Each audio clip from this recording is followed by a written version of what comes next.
on his way. Devil is on his way. Devil is on his way, motherfucker. The devil gonna make you pay. Fall to your knees. Devil is on his way. Fall to your knees. Devil gonna make you pay. Fall to your knees. Devil is on his way. Motherfucker, he's on his... Mountain Murders is an Appalachian true crime podcast. Listener discretion is advised. The show contains graphic language and depictions of violence. It may not be suitable for all audiences. We say fuck a lot. Hi, welcome back to Mountain Murders. I'm Heather. I'm Dylan. Yes, you are today. How's it going? I think I'm Dylan. It's going great. How are you? I'm doing okay. I'm pretty peachy keen, Dylan. We had a great weekend over the mountain in Tennessee. Yes, we did. We went and had a little tour of the Brushy Creek State Penitentiary. We was on Rocky Top. Apparently, it's the end of the line. Yes, that was a fascinating experience. If you are in or around Tennessee, want to check out a creepy prison, Brushy Mount is the place to go. Yeah, one thing I liked about it is a self-directed tour, so you can kind of go where you want to. Wander around a little bit. Yeah, and like you said, a lot of times if you have a good tour guide, they give you a lot of the history and stories. But then you got to kind of stay with the group. I kind of like doing my own thing. Well, you could explore on your own, and we were able to maneuver around, maybe see the things we wanted to see, but not have to check out every little tiny detail. Yes, I was surprised the prison operated for over 113 years. Okay, the thing that surprised me the most is that it only closed in 2009. Because that place was decrepit and was a fucking shithole. And I cannot imagine being imprisoned there. No, I could not either. It's very small cells, 2 people at least. I think at times there was 4 people per cell. Back when they had the coal mines open, they would work 2 inmates, 2 prisoners in the coal mine while the others slept, and they would rotate them in and out of the cells. Yeah, that's crazy. Hot racking. Yeah, it was a lot like the asylums that we covered on Offbeat. They were self-sufficient, grew their own food and made all their own, even up to the point where they're making their own clothes and things like that. So that's pretty interesting. A notoriously violent prison. Yeah, the stories they told about some of the more notable attacks, prisoner-on-prisoner violence, were horrible. Guards being held hostage. There was a brutal attack in the cafeteria where one of the inmates was attacked by like 2 other inmates with a fucking meat cleaver. And the dude was butchered. They said his arm was like barely hanging on. Yeah, a meat cleaver and a big knife. Oh my gosh. Oh my God. They said there was blood everywhere. Yeah, at the end of the tour, there was like a little mini documentary shown in the movie theater, which was kind of interesting to think there was a movie theater at the prison. Well, yeah, I mean, you got to have... So these guys are not only prisoners, they're working hard too, working their ass off. So I'm not surprised they had some form of entertainment. Well, no, I mean, I just didn't realize that would be a thing. Seems like a recipe for either love or disaster. Yeah, as many times all the common areas were rather dangerous. Seems to be the case. During the documentary, they interviewed quite a few guards, and these are older gentlemen, that had worked there in the 60s, from the 60s up until the 80s. Tons of information. The stories they shared, horrific. Like, I can't imagine the kind of PTSD those men have. Having been guards there and witnessed the atrocities, the violence.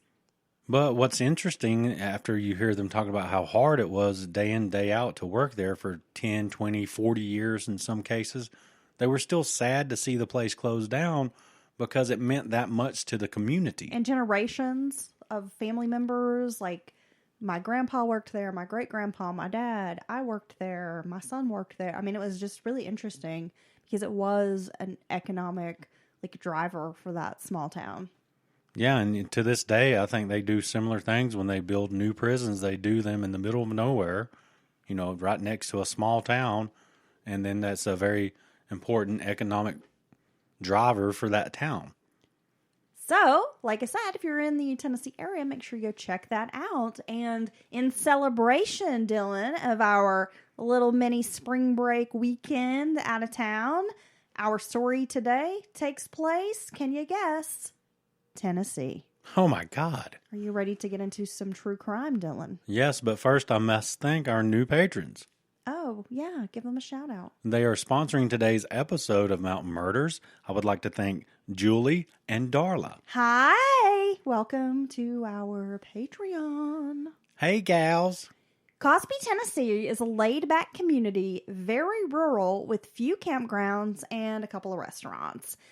It is known for moonshine, black bears, and being nestled in the heart of the Great Smoky Mountains.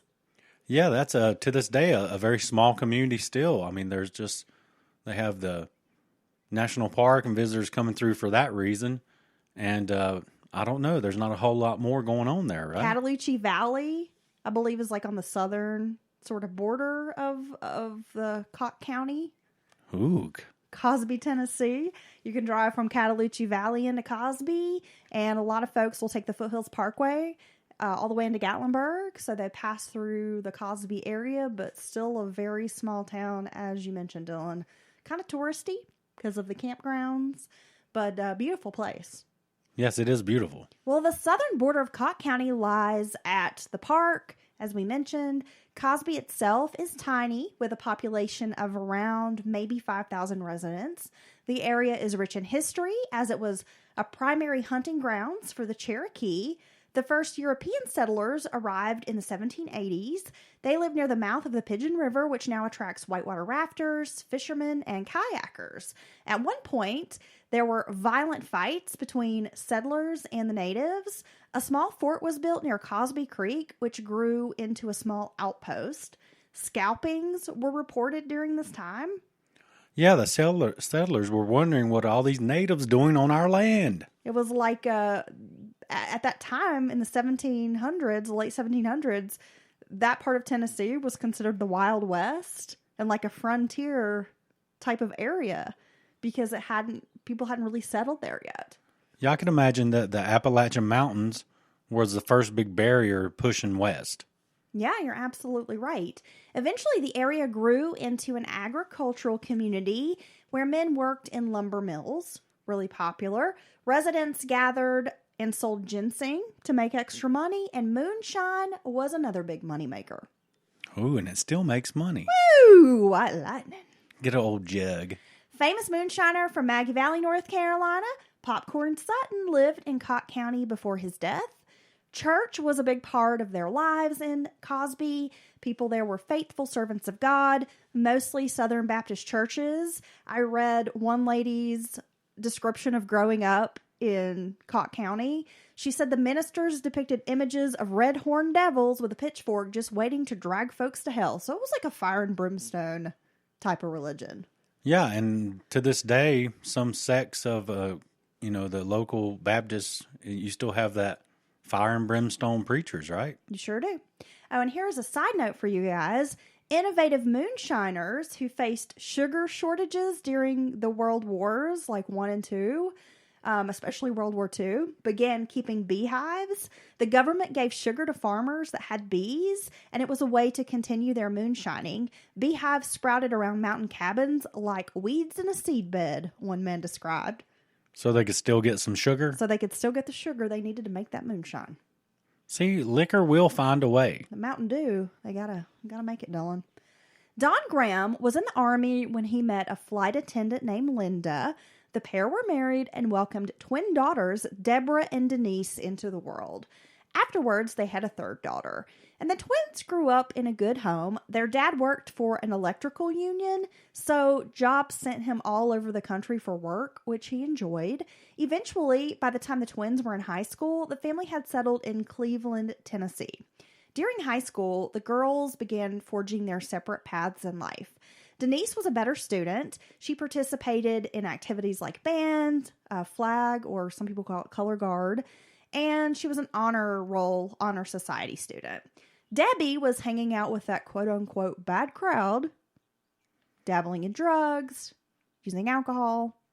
Just generally not following her parents' direction. Skipping school, sneaking out of the house. Their father, Don, seemed to make stark differences in his treatment of the twin girls. He certainly favored Debbie often ignoring the trouble she brought on herself. Instead of disciplining his daughter, he often played defense. Debbie could do no wrong. If sibling rivalry was a natural thing, this did little to bring the twins together because Denice resented her sister's treatment. By 1981, the girls had graduated from high school, and that's when Denice began working at Blockbuster Video Store. Now, Denice so she's the one that's doing what she's supposed to do. Good grades, active in extracurricular activities at school. And then Debbie is kind of doing whatever she wants. Debbie is getting buck wild in a foam pool, drinking Hennessy and Alizé, probably pouring the Alizé all over her titties. Okay, she's wild. Yeah, and so I don't get I don't get parents who treat either kid different, let alone show favoritism to the one who's kind of fucking up. Right? Yeah, it doesn't make any sense to me. Between rewinding tapes and stocking shelves, Denice managed to catch the eye of Aaron Smith. Aaron was tall, dark, and handsome. That's a good combination. Definitely. Oh. He was talkative, fun-loving, and known as a gentle giant. Because he's a really big dude, but a really just big sweetheart. People flocked to his magnetic personality. He radiated positivity and was very kind-hearted. It was easy to see how Denice could fall in love with him. He was down to earth, had a strong faith in God. Those who knew him said anytime he was given good news or heard of other people's good news, he would raise his hand and say, "Thank God." Oh, he sounds like a really sweet guy. Yeah. I mean, everybody's like, this guy is just precious. In 1983, Debbie married a man named Joe, and Don, her father, paid for an extravagant wedding. They had over 200 guests, a designer dress, went all out for this fairy tale celebration.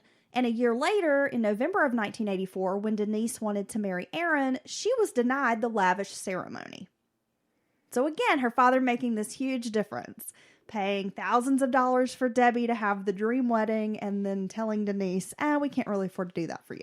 See, it seems like through that treatment, you would entice the one daughter who's kind of handling her business to just be like, screw it, I don't care. I'm doing all this hard work. I'm doing, following the rules, but it's like it doesn't get me anywhere. So instead, Denice and Aaron opted for an intimate wedding in a small chapel in Florida. This created more animosity between the sisters, and Denice's relationship with her father further deteriorated. Less than 6 weeks after her wedding, Linda Graham died of a heart attack. So Linda, the mother, had been the rock of the family. She was the voice of reason and usually checked her husband's perceived favoritism toward Debbie. Like, she was the only one that would ever call him out. With Linda gone, the family dynamic shifted, if not crumbled completely. Debbie and Don grew closer than ever, while Denice was left out entirely. It doesn't make sense. Throughout the 80s and 90s, Debbie was strung out on drugs. She had a serious addiction, spending time in and out of jail. Anytime Debbie would show up asking for money, her dad would just hand her anything she needed. And that doesn't surprise me at all that he's going to enable her bad behavior, because in a way he's been doing that the entire time, no matter what she did or, didn't do. He's just like reinforcing the fact that she can do whatever she wants. He would help her hire attorneys to fight various charges and still held that attitude that Debbie could do no wrong. We've talked about this before. Families that put tens of thousands of dollars over the years into this one family member and their favorite for whatever reason, and it just does not add up for me. I always laugh and say those kids are spending their inheritance before their parents die. Well, yeah, but it's... And it's usually not on, productive things. No, and to everyone else, they're like, why? What the hell, I don't get it. Aaron and Denice had their first child, a little girl, together in 1986. She was a micro-preemie, weighing a little over a pound when she was born. Well, that's one of the smallest babies I've ever heard of. A teeny baby. It's like a little Barbie doll. Considered a miracle baby, Brittany was the light of Aaron's life. The proud papa doted on his little baby girl and was described by everyone as an excellent father. 2 years later, the Smiths welcomed a son, Joshua.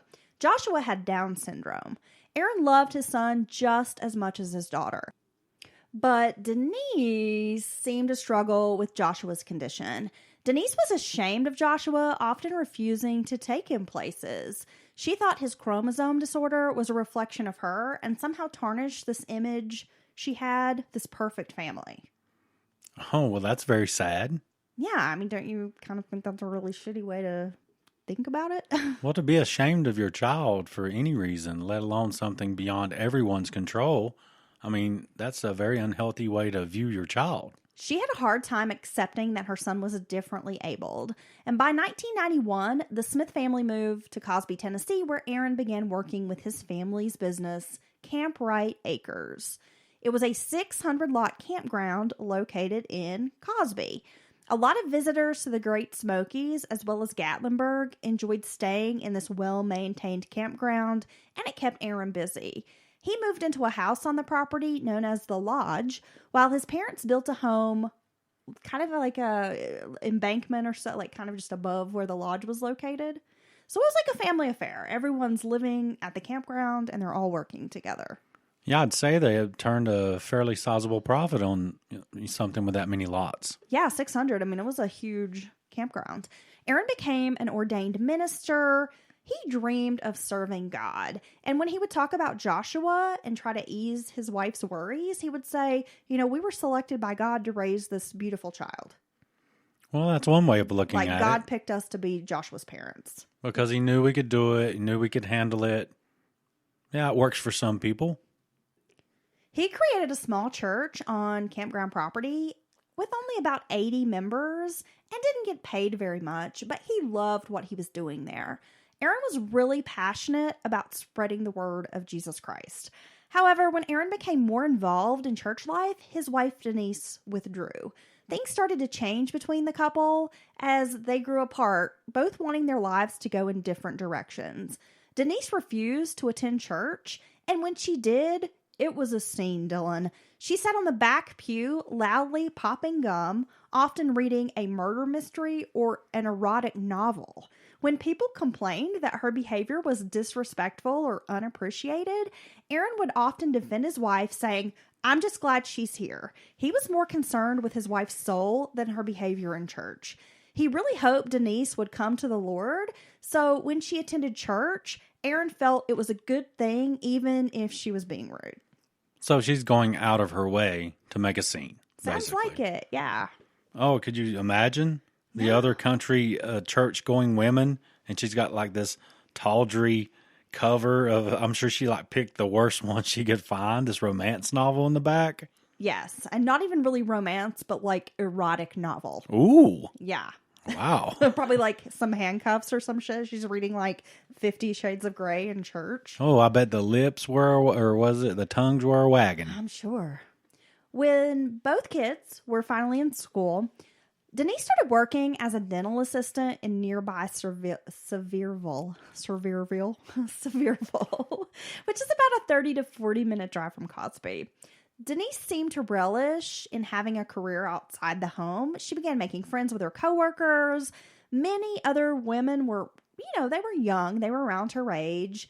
And she was described as a hard worker. However, some people viewed Denice's new relationships with her girlfriends as anything but positive. She would often go out for girls' nights, leaving Aaron with the children. And not that there's anything wrong with that, but, people like to talk about that. She would bring the women to the campground to hang out at the pool there. She would listen to these stories of their extramarital affairs. It seemed many of her new friends were cheating on their spouses with patients from the dental office. Can you believe that? Well, I'm sure if people are eavesdropping on these conversations or just hearing about any of this, I'm sure the gossip is flying.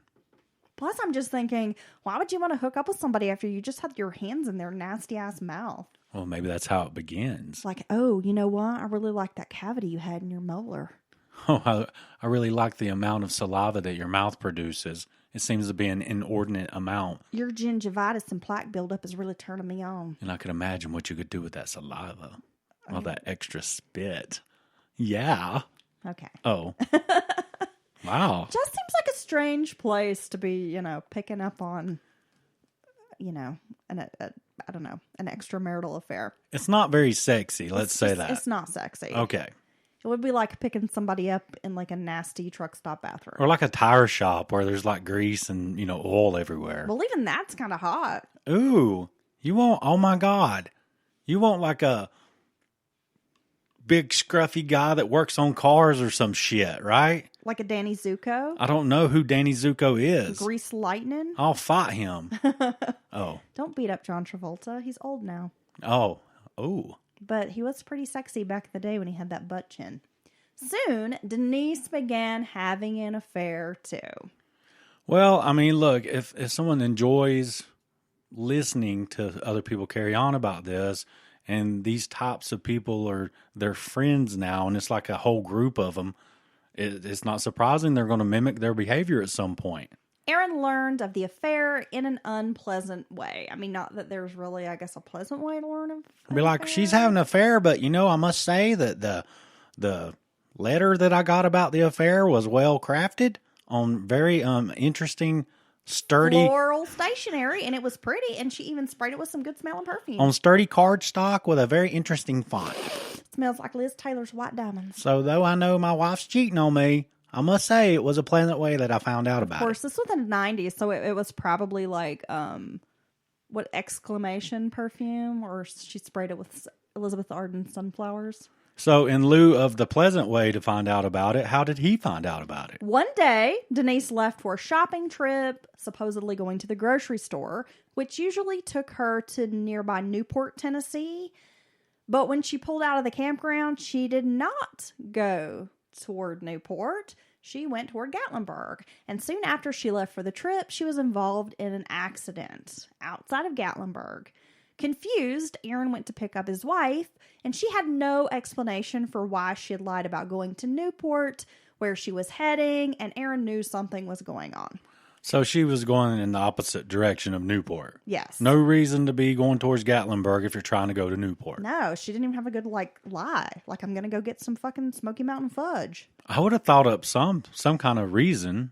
I mean, you have to come up with some lie, right? I was trying to go to the boot barn, and then I was going to get a funnel cake. They say just buy 2 pairs, get 1 free. Don't you know, I was just trying to go have an old-timey photo made. I was going to give it to you for Father's Day.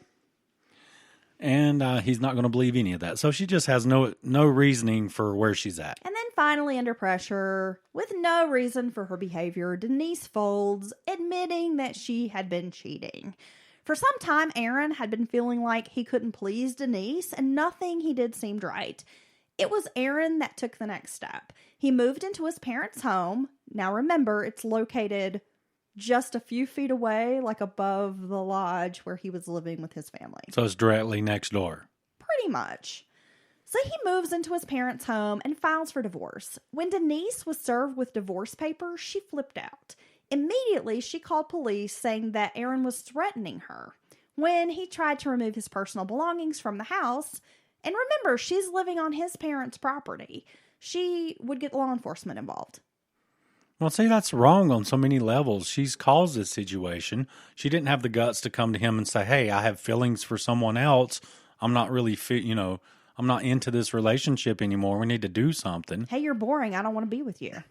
And that's okay for her to say that. Our lives are moving in different directions. Yeah. I don't like your face. Whatever. Yeah, I can't stand it when you breathe and chew.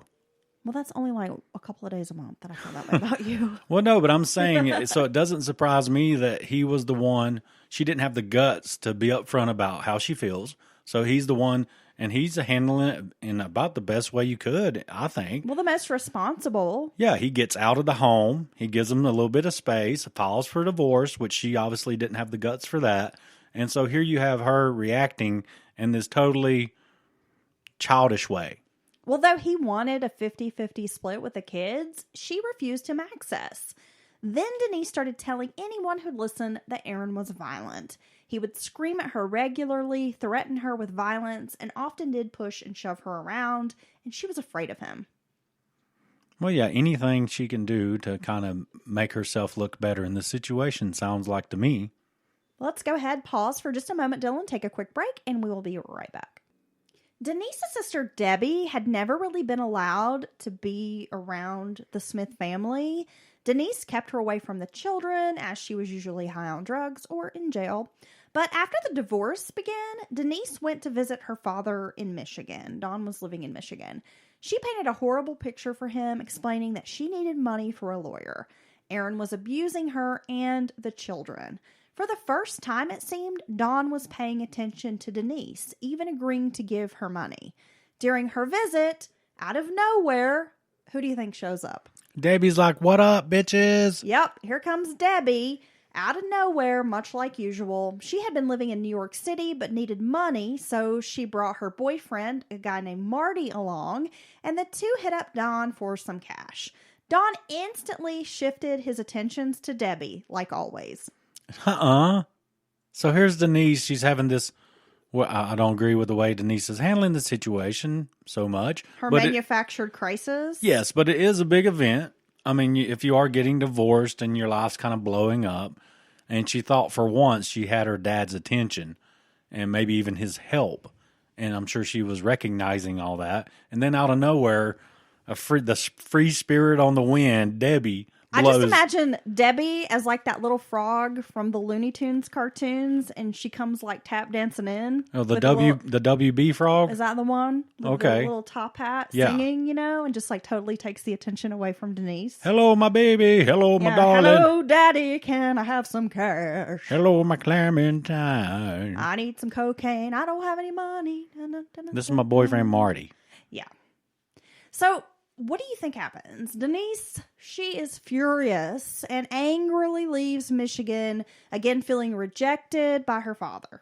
Same old song and dance, right? But Debbie had been listening to her sister's complaints. She began discussing murder with her boyfriend, Marty. Wait a minute. So Debbie's like, "Oh, this guy's messing with my sister. I think we should just kill him." Pretty much. And let me guess, Marty's, instead of being aghast and like, "Oh my God, what are you talking about?" He's probably like, okay, Debbie. You think so? Yeah, sure. I mean, can we get some drugs first? Some what? Some drugs. Some drugs? I want to get high. I thought you said, "Can we get some trucks first?" And I was like, "You mean like a Tonka truck? What are you talking about?" I'll take a truck and drugs, a truck full of drugs, and then I'll kill anybody you want. Well, the custody case was growing nastier by the day. Aaron and his family were quite religious, so the lies were tearing him apart. He couldn't understand why Denice was doing these things. The Smiths didn't get why Aaron, who was a wonderful father and provider, was denied visitation access. It seemed the nicer Aaron was to Denice, the more cooperative, the more he tried, that she hated him. Well, it's in Denise's personality, however she's wired, that she's not looking for sensible solutions. It's almost, when you're dealing with people like that, you almost got to come at them with their own fire with people like this, because they are not just all of a sudden going to snap their finger and be like, "You're right, I was completely wrong the way I was handling all this." And his family is living in this small town, small community. She spread all these stories and rumors. People were likely already gossiping before, just the way she was acting and the things she was doing. So I'm sure, some people, it would be very affected in a bad way to have other people around them thinking that, or hearing these negative things about them. Well, and he's a minister. He's a preacher. He's up at a pulpit on Sunday morning ministering to a congregation full of people, even if it's only, 70, 80 people. He can't have these folks thinking that he's doing all these terrible things when he's supposed to be a man of God. Right. And I mean, so far in the story, he really is that good guy, and these are lies. So I think that makes it even worse than if he was doing some shady things and it was just coming out. It's a lot worse. Denice would turn over drawings to her attorney, showcasing images in a childlike scrawl of an angry man yelling. She would take her children to the attorney's office, and in the vehicle on the way, she would tell Brittany and Joshua to say their father had hit them. Coaching kids to lie. So disgusting. Brittany recalled that her mother would grab a curling iron or a brush or whatever might be in the car and would hit the kids with it on the way to the lawyer's office, and then it would leave a mark. Oh, and she can be like, look what he did to them. Then they would go inside the attorney's office where her lawyer would snap photographs. Denice would say Aaron had done this while the kids were with him over the weekend. But the kids had not been with Aaron over the weekend because she hardly allowed any visits. That's that's really messed up to be striking your child and forcing them to lie. And just, I mean, even a rather young child would know that don't know exactly what's going on, but they know it's totally wrong. Through it all, Aaron maintained his top priority, making sure the kids were safe and provided for. He wanted the children. Like, he really wanted custody of these kids. Denice didn't really want custody of the children. She wanted to go out, party, date, enjoy a lifestyle that she had not known as a young mother. I mean, she was married at 20. Yeah, but she's going to keep the kids just to use them against him. Denice resented being a mother, but she used the kids to torment Aaron. She saw the kids as a way to bring home income, child support, and because she knew Aaron wanted them. So it was just a way to fuck with Aaron. At one point, Denice told the children's daycare provider, a woman named Sharon Jarvis, that she would murder Aaron if he got custody. Now, Jarvis thought these were the musings of an angry woman, but Denice told anyone who'd listen about Aaron and how much she hated him. She even told her coworkers she would kill him if he got custody. Well, this is, I don't know, at what point, if someone was carrying on to you over and over about their relationship, would you be like, wow, this is more than just talking out of, mad or talking out of turn? What if they kept saying over and over vehemently, just full of poison that they want to kill somebody or that what they'll do, at some point, would you become worried? Well, one, I don't want to listen to anyone bitch that much about their ex. Because I'm like, dude, I don't need the stress. I don't give a fuck. Right. I don't come bitching at you about my ex. Shut up. So there's that, right? And two, if it was this constant, I would feel like I needed to tell that other person, like, this person's saying they want to kill you. This is crazy. Yeah, I think that's instead of reaching out to authorities randomly and not really having any proof. Just give that person some fair warning. I think I would have to contact that person and say, look, I think they really mean you some type of harm. You need to move forward and remember this. Moving forward, dealing with this person. Aaron was under a lot of stress trying to financially support his children while also paying for an expensive divorce. And it was just so out of control nasty. Not only was he working at the campground, but he took a second job at a tourist attraction in Gatlinburg called the Earthquake. Ooh, I think I remember that. It was a ride? Yeah, I think they have all those crazy Ripley's or Earthquake or the Upside Down Museum, things like that. So yeah, I think I might remember that as a kid. I recognize the front, like the storefront, the business front. Right, they always have those crazy, very interesting storefronts. So I remember what it looked like, but I never actually took a ride on the Earthquake. One day while Aaron was on the job, a postal worker delivered a small package addressed to Aaron Smith, and he had to sign for this. Charles Jack Snyder was working at the post office in Gatlinburg, Tennessee, when he received a phone call from a man alleging to be named Carl Sanders. The Kentucky Fried Chicken founder? Well, that's what I thought. I was like, does he mean Colonel Sanders? Yeah, Colonel Sanders. Carl Sanders? Sanders said he was from Bismarck, North Dakota, and that he was calling from a payphone. Sanders told Snyder that an express mail package containing drugs and addressed to an Aaron Smith would be coming to the post office. Sanders supplied Snyder with the special delivery number for the package, and when the package arrived, Snyder gave the package to Scott Ginsell, the acting supervisor, and the two contacted the postal inspector. Russell Fallis, the postal inspector, then retrieved the package. Russell Fallis went to Gatlinburg to investigate this alleged shipment of drugs. So Fallis contacted Randy Parton and Richie McMahon, who were agents with the 4th Judicial Task Force, to assist him with this investigation. When Fallis arrived at the post office in Gatlinburg, he spoke with Charles Snyder, got the information about the phone call. Fallis examined the package, which was addressed to Aaron Smith, Earthquake Museum International, 653 Parkway, Gatlinburg, Tennessee. Now, this package was from S. Jones, 1411 Peachtree Circle, Atlanta, Georgia. Fallis later discovered that the return address did not exist. However, Fallis determined that the package was mailed from the Dr. Martin Luther King post office in Miami, Florida. So, I mean, at this point, they've got to be like, this doesn't make any sense. This whole situation seems fishy. Fallis further said that he didn't open the package immediately because he would need a search warrant for that. He posed as the postal carrier and delivered the package intact to Aaron Smith at the Earthquake Museum. So as Fallis approaches Aaron, Smith was sitting at the entrance to the Earthquake Museum ride, taking tickets and money, just doing his job. And Fallis walks up and is like, "Hey man, you Aaron Smith?" And he's like, "Yes." And then Aaron signs for the package. And as Fallis walks away, Smith opens the package. So at that point, the task force agents approach Aaron Smith and they're like, "Hey, we're narcotics agents." He's busted. Yeah, I mean, who would mail themselves a package of drugs at work and then just open it out there in front of everybody, right there where his customers, your boss could be right there? It just, none of it makes sense. Fallis returned and identified himself as the postal inspector. And Aaron Smith immediately is yelling, "I've been set up." And then he called for his boss to come over. Smith allowed Fallis and the agents to examine the inner envelope found in the package, and they found two extremely small Ziploc bags, that had a yellowish, whitish powder substance in them.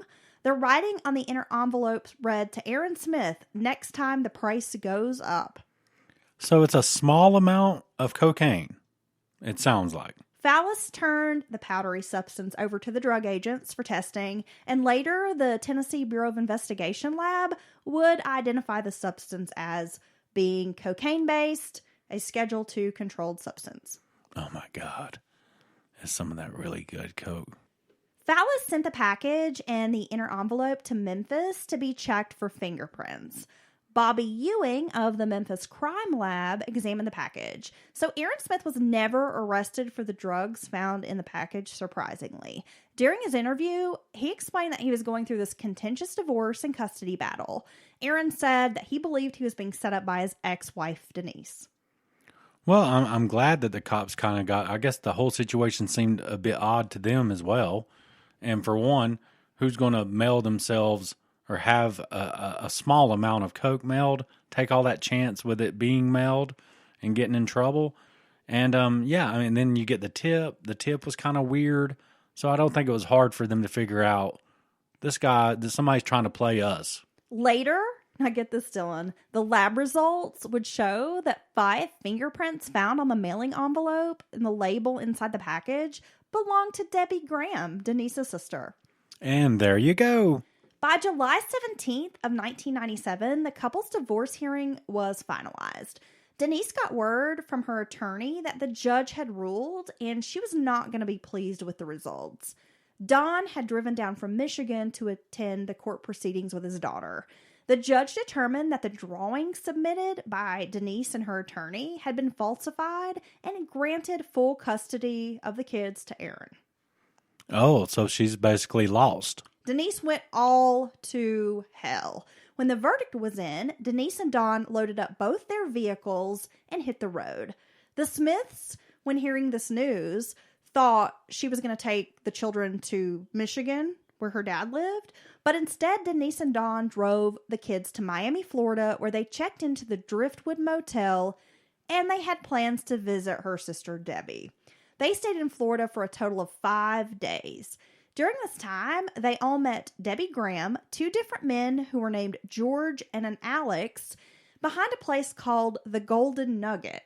While Denice and Don Graham talked with the men, Debbie took Brittany and Joshua to the beach for about an hour. So meanwhile, back in Tennessee, Aaron is desperately trying to figure out how he can get his kids back. They've technically been kidnapped by their own mother. Yeah, so she's defied the court order to relinquish custody of her children to him, their father. And so, yeah, she's in trouble at this point.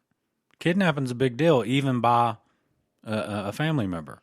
It is 6 days after the verdict came in on child custody that Vernon Brown and his wife, who owned a lot at Camp Wright Acres, were at the campground the day someone killed Aaron Smith.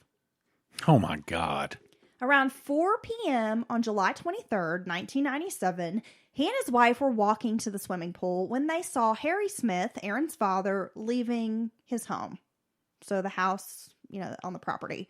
Then Brown noticed two people sitting at a picnic table at the deck of one of the trailers, just like hanging out. Brown could only see that one person was blonde and wearing shorts. As Brown and his wife prepared to leave the pool, they noticed someone, and it appeared to be a man, knocking on Harry Smith's door. This was about 15 minutes after they had been at the pool. Brown and his wife then go back to their camper. So between 4:30 and 5 p.m., Brown heard 3 gunshots coming from the direction of Harry Smith's home. Brown was sure of the time because he and his wife had scheduled to have dinner with some neighbors at the campground around 5 p.m. So it was around 5 p.m. when they arrived at the neighbor's house. And because they had heard gunshots pretty often around the campground, he really didn't think much of it. No, but he didn't know exactly what time it was because they had an appointment, right? Soon after hearing these gunshots, the campground was buzzing with first responders and law enforcement. That is when Brown and his wife learned someone had been killed in the campground. So Brown told authorities that he had seen this skinny white man with brown hair knocking on the door, and he had seen a white car parked near the Smith house. Around 5 p.m., just after hearing those gunshots, he witnessed the same white car barreling past him so fast that it was sending gravel and dust flying up. Wow, so this is a great witness for them to have, right? He sees people he doesn't recognize around the home right there before the incident happens and sees the same car rushing away, not just driving away, but enough to really stand out. You'd remember that, right? Well, yeah, and no one's speeding through this little tiny campground road. It's one of those little teeny tiny roads. Right, it's just a little campground where everybody kind of cruising through, and you meet up with another car, and you might have to pull to the side. It's dirt road, gravel road. Aaron Smith was found lying face down about 6 feet away from the Smith home. A shoe was found lying about just a few feet away on this little 2-foot rock fence. It's the only way I could describe it. It's like a little rock wall kind of thing that they had out in front of their house. And so his shoe's laying there, and he'd been shot about 3 times. 2 persons, and this is what police had estimated, entered the Smith home by removing a window screen. So inside the house was ransacked. While robbing the house, Aaron was ambushed. Handcuffs were found on a chair in the living room, leading investigators to believe that the assailants had tried dragging him over to this chair and trying to handcuff him, and that Aaron managed to fight back and took off running, at which time he was shot in the ear, shot in the back, and it exited through his chest. Surprisingly, it hit no vital organs. So if they had stopped there, he would have probably lived. Wow. And then while he was knocked to the ground after that shot through the back, he fell down, this person came up and shot him in the back of the head, and it killed him. So their intentions were to make sure he died. Yes. They executed him. A state trooper named Eddie Pulley was working in McMinn County on July 23rd, 1997, about 7:41 p.m., when he issued a ticket to a man named David Antonio Rivera of Miami, Florida. Pulley noted that Rivera was driving a white 1996 4-door Buick. Sounds familiar. Brittany, now remember, this is the 10-year-old daughter, Brittany. She would later testify that while they were in Florida, they stayed at the Driftwood Motel with their mother, Denice, and that she purchased a car. Now, during that same period, Denice had also left for like a day or so. And though Brittany and Joshua were with their mother at least 4 of the 5 days they were in Florida, and she thought her mom had purchased a car. She didn't actually purchase a car. She had rented a car, but I guess as a kid, she thought her mom had bought this car. So Denice Smith rented this 1996 Buick Regal from Alamo Rentals in Miami on the 21st and kept it till the 28th. The mileage on the car was like 25,734 miles when rented, and when it was returned, it had 28,210 miles on it. So almost likely exactly the amount you would need to drive back to Tennessee, do some shitty crime, and then drive home. Denice signed for the car in her own name and provided her Tennessee driver's license, her home address, her work address, all to the employees of Alamo. And at some point, this Alex person, that Debbie had introduced Denice to this guy, and the guy George, that the kids remember Alex and George, and Mommy had a meeting with them, whatever. Brittany witnessed Alex, Debbie, and George get into Denise's new car and leave, and they didn't come back for like 2 or 3 days. Man, they really thought that this was some kind of sophisticated plan to go commit this murder, outright murder, in broad daylight in this busy campground where people are going to see you coming in and out. I mean, what a genius plan. Late one night, the sisters, Alex and this George fellow, returned to the motel while Brittany and Joshua were asleep. Brittany woke up because the conversation was very loud. She overheard her Aunt Debbie say, "They hurt somebody." Then Denice said, "It was easy." And Alex replied, "No, we didn't hurt somebody. We killed somebody." But Brittany never heard like who was killed or whom was killed. So they woke her up carrying on, talking Excitedly. Yeah, talking loudly. to each other about this, about an obvious crime. Brittany also recalled that before everyone left for those couple of days, Alex had a pair of handcuffs in his back pocket. However, when she saw Alex again, he didn't have the handcuffs. And Brittany noticed that Alex was wearing one of her papaw's watches, Harry Smith's watches. Oh. And that her Aunt Debbie was wearing a pink ice ring. How 90s is that? Oh my God, I remember the pink ice jewelry. Dude, I remember my Aunt Mary buying me one of those. Like, she had one on and I was like, oh, that's so cool. And then next time I saw her, she had one for me.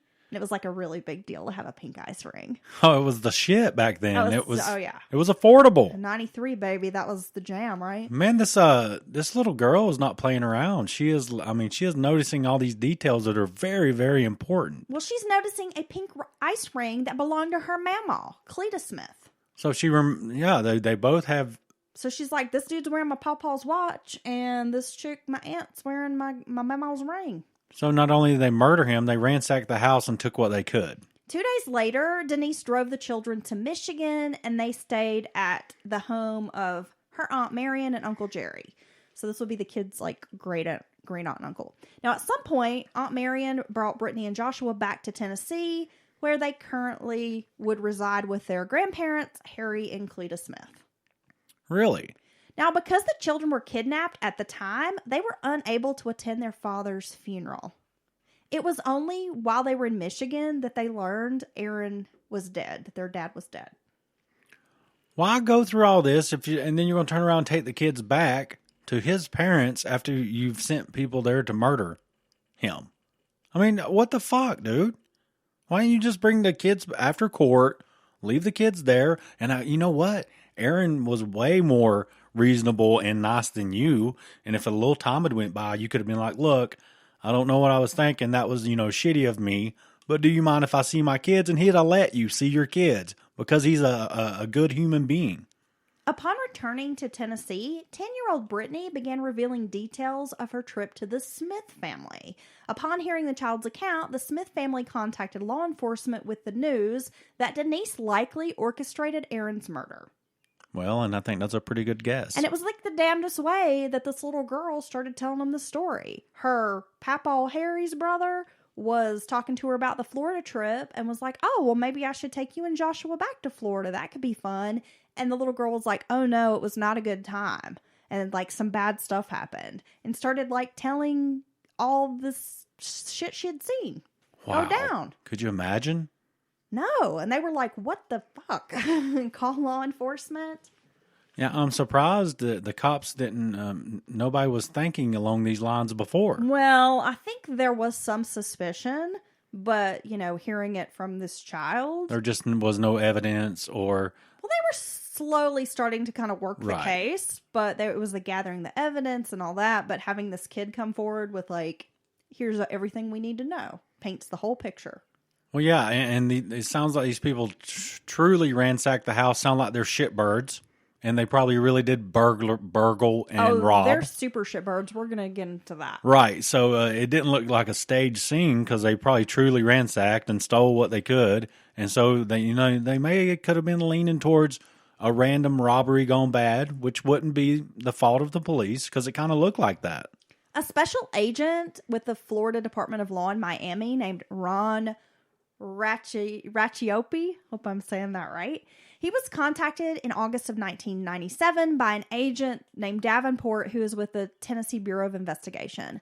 So the Tennessee agent wanted to come to Florida to do a follow-up investigation on a homicide.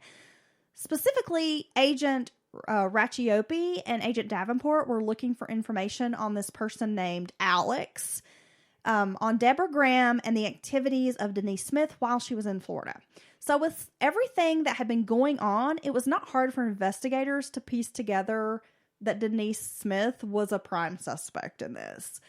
Through some investigative work, law enforcement learned that David Antonio Rivera was the actual identity of this man known as Alex. Oh, so they've tracked down Alex.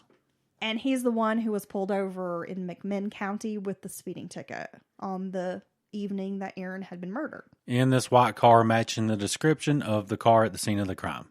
The car that Denice Smith had rented in her name at Alamo. Yeah, I mean, this wouldn't be a hard one to unravel, guys. It was also discovered that the Martin Luther King post office in Miami, where the drug package had been mailed from, is about 300 yards west of Rivera's address. So he goes to somewhere he's familiar and comfortable to do his criminal activity. The post office around the corner. That's right. The agents conducted their surveillance of the home from a parking lot of this post office, and they were able to see Debbie Graham being taken to the airport. She boarded a flight to New York. It was on August 22nd that a Cott County detective traveled to New York City to locate and arrest Debbie Graham. So they thought they had gotten away with this crazy shit they'd done, and the dust had settled, and then they get the kids, or like, get rid of the kids, send them back to live with his parents, but then they all get picked up for it. That's great. I'm glad they got caught. Debbie Graham confessed that she and Alex borrowed the car rented by Denice to travel to Michigan. That they went to Michigan and she knew nothing else. However, the detective told her someone had seen her at the campground on the day of the murder, and he was kind of bluffing. Because yes, they had this witness, but the witness hadn't seen her face and only described her as like a blonde woman that he had seen, so he didn't know for sure that it was Debbie. But he's bluffing with her. And that's when she changes her story. Well, it was a good bluff, and I think it was a good idea. Alex and Debbie plan to stop in Tennessee on their way to Michigan and pay a visit to Aaron. Alex wanted to teach Aaron Smith a lesson because Alex had heard that Aaron Smith was abusive to Denice and the children. Graham used Denice's gate card to gain entrance to the campground and show Alex where Aaron Smith lived with his parents at the time. Debbie and Alex stayed at the campground for about 10 minutes. Then Alex drove Debbie back to Gatlinburg and let her out in front of the Ramada Inn. Now, this is her story. Debbie said that she thought Alex was just going to talk to Aaron and ask him if he wanted to fight someone besides women and children. Oh, yeah, you want to push women? Why don't you try pushing me? Rivera, or Alex, as he was called, returned 2 hours later, pale and upset. And as they drove toward the interstate, Alex told her that he had gone back to the Smith house and entered through the garage. As Alex was going through the house, he found several guns. Aaron Smith returned home unexpectedly, surprising Alex. And he said, "Aaron surprised me. I had to cap him." All right, so she's distancing herself from the crime. She's putting all the blame on someone else, which doesn't surprise me at all. And so, yeah, this is typical behavior of dumb criminals. Alex shot Aaron 3 times, and then Alex went back into the house to make it look like someone had burglarized the home. Then Alex threw 2 handguns that he stole into the woods and kept one of the guns for himself. Yeah, this makes total sense. Now, after hearing this, Debbie said she could not go to Michigan after everything that had happened, so the two returned to Florida. When Debbie arrived at the Driftwood Motel in Miami, she discovered that her father, Don, Denice, and the 2 kids had already gone back to Tennessee to turn themselves into police.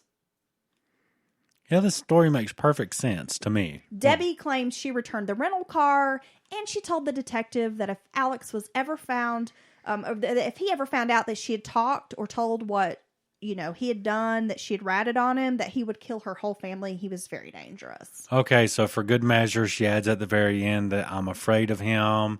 And then later on, I can say that's why I did any of this stuff, because I was afraid of him. But this is the whole BS side of it. So Debbie claims she never saw Alex with any jewelry after he killed Aaron, but she said that he did give her a gray plastic bag containing several gold necklaces and bracelets. Debbie confirmed that on the way back to Florida, Alex got a speeding ticket in McMinn County. The last time Debbie saw Alex was August 2nd, 1997, when LaShawn Taylor took her to the airport. And from what I understand, LaShawn Taylor was Alex's baby mama. And she lived in Miami. She drove Debbie to the airport so Debbie could catch this flight to New York. But she continued saying she didn't have anything to do with the murder of Aaron Smith. Sorry, there's too many A's here, guys. So Debbie's like, I had nothing to do with the murder. I just was along for the ride. I didn't see it. I didn't witness it. I was scared. Had to go along with it. Do you believe Debbie? Fuck no. Do you believe Debbie? I don't believe any of these assholes. LaShawn Taylor told the detectives later that she had not met Debbie until they came back to Miami. And that after that Tennessee road trip, the pair, meaning Alex and Debbie, were always whispering, and there were a lot of secretive phone calls taking place. Now, I may believe her, the baby daddy or the baby mama. Detectives were also able to locate a pawn shop in Miami where Alex had taken an Elgin pocket watch, a gold Noah's Ark bracelet, 2 women's rings, and a Nikon camera. And he retrieved those items 5 days later, which would have been August the 7th. So he pawned the items and then came back and picked them up, got the items back out upon in 5 days. Well, another paper trail. I mean, what genius. They don't have enough receipts and paper trails that, pointing the finger squarely at them. So Debbie Graham was actually arrested at her boyfriend's house in Astoria, New York. So if you remember when Denice had visited Dawn in Michigan, Debbie and her boyfriend Marty Giove, they had flown up, to Michigan from New York. Well, Debbie and her boyfriend began discussing murder after hearing about Aaron's abuse. And when Marty's house was searched, a bag of costume jewelry containing 11 pieces were found, and it matched the stuff stolen from the Smith house in Tennessee. Oh, wait a second. Is Marty involved in this shit? No, but she showed up at his house, and she had all this jewelry that she didn't know anything about. Okay, right? So she brought it with her from Florida, from Miami. Yeah. Okay. Cleta Smith identified the jewelry along with several other items that were taken from her house, including a pink ice ring, which Debbie was wearing when she was arrested, the Noah's Ark bracelet, and a Nikon camera. Oh, nice. Marty, admitted to investigators that he and Debbie had previously lived together, and that during this time, she asked him to kill Aaron Smith about 3 or 4 times, but he was like, fuck no, I'm not going to do that. Marty told law enforcement, and he later testified, that while Debbie was living with him in New York, in August of 97, she was constantly using a payphone to call her father and sister, and he said she behaved so nervously each time, and that later she told him it was done. Oh, so finally somebody with a little bit of sense. Marty has a little bit of sense. And when Marty was like, what's done? Debbie said, Aaron is dead. And Marty said that's when Debbie told him that she and her father had paid someone to kill Aaron. Debbie told him that she had gone to Aaron's home with a man from Florida, and they had shot Aaron in the driveway or on the walkway. Shocked by this news, Marty left the apartment, and when he came back, he saw these police officers swarming the front of the house, and that's when police arrested Debbie. Marty allowed the police to return and search the apartment, and he gave them that bag containing all of the costume jewelry, which she had left behind at the house. Yeah, Marty wants nothing to do with this, so he's hearing this crazy-ass story from her goofy ass, and then the cops are like steady closing in on her there, figured out where she's at with him. And I don't blame him a bit. I would fully cooperate, and I would turn over any and all information and items that I knew about. Eventually, Denice Smith and her father Don were arrested along with Debbie and Alex Rivera. Alex was found in the Bronx, New York, and was arrested. Denice had gone back to Cosby. So after she kills her husband, she fucking goes back to Cosby. The balls on this woman. Yeah. There was a lot of circumstantial and direct evidence in the case, but Brittany's testimony was key.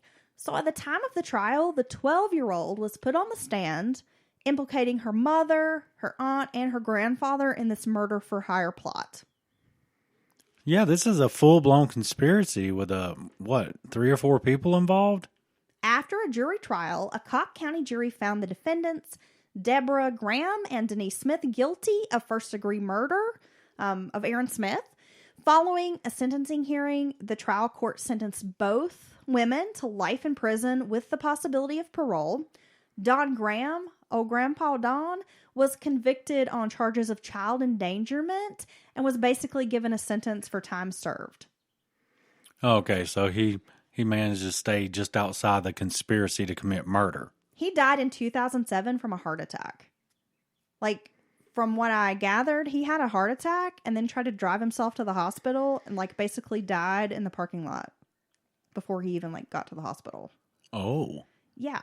Interesting. Karma, huh? It seems it could have been a bit, that could have been karma. The sad part of this story is that Brittany and Joshua both lost their father, and then their mother was out of their lives. They lost their father, their mother, her father, their grandfather, and I mean they just lost a whole chunk of their family. Many relatives on the Graham side of the family refuse to speak to Brittany today, blaming her for putting her mother and aunt behind bars. No way. Yes. So she's a grown woman now. Right. She's just a few years younger for than just us. and she was what, 10 or 11 when all this went down? She was 10 when this happened, and she was 12 when she testified. Yeah, so, and this is, she didn't make it up. She told about the truth of what she really saw. And they still how disgusting is that? That shows you that Debbie's family, I don't know, maybe their priorities are jumbled up. I don't get it. I would never hold, even if I was very disappointed or wished my daughter or sister or whatever wasn't in jail, I would never hold it against some poor child who had to testify. You think she doesn't think about testifying and putting her mother in jail after her father's been murdered? And the fact that her father was murdered? Yeah. I mean, and that she and her brother, like, essentially witnessed the aftermath of, hey, y'all just killed my daddy? And the prelude as well. It working up to the murder, them setting it up. Well, Aaron Smith was a man who stood for truth and fairness. He was kind, a loving soul who wanted nothing more than to be a father to his kids. And that was all taken from him. Yeah, that's sad on so many levels. It's so fucked up. To do all this and then give the kids back.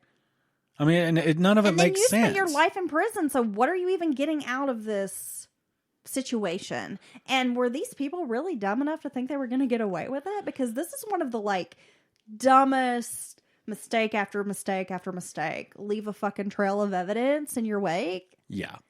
I mean, they really thought they would get away with coming in broad daylight to this, rather busy campground with all these witnesses. And you're going to murder someone right after this custody battle took place. Yeah. Like, you're going to be the first person that everyone points their finger at. Yeah, and then, I mean, just, it's like they couldn't have went out of their way any better to they couldn't leave a trail. Been any dumber? Yeah. What a waste. I mean, Aaron sounds like he was really an amazing person. Yeah. And a great father. And it's just a really sad story. Destroyed the whole family, affected the kids, multiple families affected, and for nothing. Like, if you ever thought when you discussed this plan that it would actually work, and if it did work, really what are you gaining? Nothing. I mean, it's not like Aaron really had a ton of money. Probably didn't really have any life insurance or anything. I mean, he ran a campground. Yeah, I know. He had to work at a tourist attraction to make a little extra cash. Yeah, I mean, somebody's not going to go pick up a big ballin' over here. Second job working a register at some, ride in town. They're not going to do that unless they don't really have a whole lot of, money and stuff. Well, again, it just seems like dumb people doing dumb shit. Jesus. That was one of the dumbest plans we've ever talked about on Mountain Murders. Yeah. Like, the whole time I was researching it, I just kept thinking, like, these are some fucking stupid-ass people. Like, y'all dumb. Who thought this was going to work? Well, and then I saw their mugshots, and I was like, yeah, they look dumb. Do they look dumb? They look dumb. I'm going to look it up. They don't particularly look that bright. All right. That's been our another. I'll just say these women don't look like they split in atoms. Okay. Okay? But Aaron was a pretty handsome guy. Yeah, it's a shame. It is a real shame. Another senseless murder here on Mountain Murders. Well, if you have some comments or feedback or have a case you would like to suggest, anything, drop us a line, mountainmurderspodcast@gmail.com. We love hearing from our listeners. You can find us on social media, Instagram, we're on Twitter, on Facebook, and I will post some photos to go along with this case. I typically do that on Instagram if you want to go have a look at these dumb women's faces. Yes, and we would like to thank all our listeners and patrons because we just recently celebrated passing 250,000 downloads. Thank you. I know this is a very special episode for us, right? Yes, and we still get back all the positive reviews and feedback, and we just love each and every one of you. Right. So if you love the podcast, it really helps us out if you hit subscribe and you leave us a 5-star review. Not only do we love to get those and they make our day, but it helps our podcast. And if you're feeling froggy, you can join us at patreon.com/mountainmurderspodcast, where we have bonus content. One of the best perks is ad-free listening. So you get to hear the whole episode with 0 ads. We post a lot of crime scene photos over there. You can be part of our Discord chat. Yes, we're trying to beef up our Discord chat where we have some great patrons on there already. Hey, Stephanie and Phyllis. And we just chat back and forth about what else. Driftwood joined us. Yes. Yeah. But we have a lot of fun chatting. And the cool thing about Discord, you never know when you're going to catch us. Because if you send us a message or you're part of the Discord chat, like, you literally have access to us like 24/7 because Dylan's like up at odd hours at work and then I'm an insomniac. Ooh. So we just have like all these fun like late night conversations and early morning little chats and stuff. So it's like a direct way that you can communicate with your hosts of Mountain Murders. It really is a lot of fun, and you have full access to me at all times. Yeah, you don't want that. That's probably not a selling point. Maybe I should just edit that part out. No, leave it. We'll be back on Wednesday with a brand new offbeat. We put out a poll on Instagram, and we were going to let our listeners pick a Wednesday subject. And you know what they voted on so far, Dylan? No, I don't even know. Appalachian Ghosts. Oh, snap. And we're going to put together a separate Appalachian Ghost. So we'll have 2 for Patreon this week. They'll have an offbeat episode and they'll have their own special Patreon episode. Oh, my God. We better get off here and get to work. Let's do it. All right. You guys have a great week.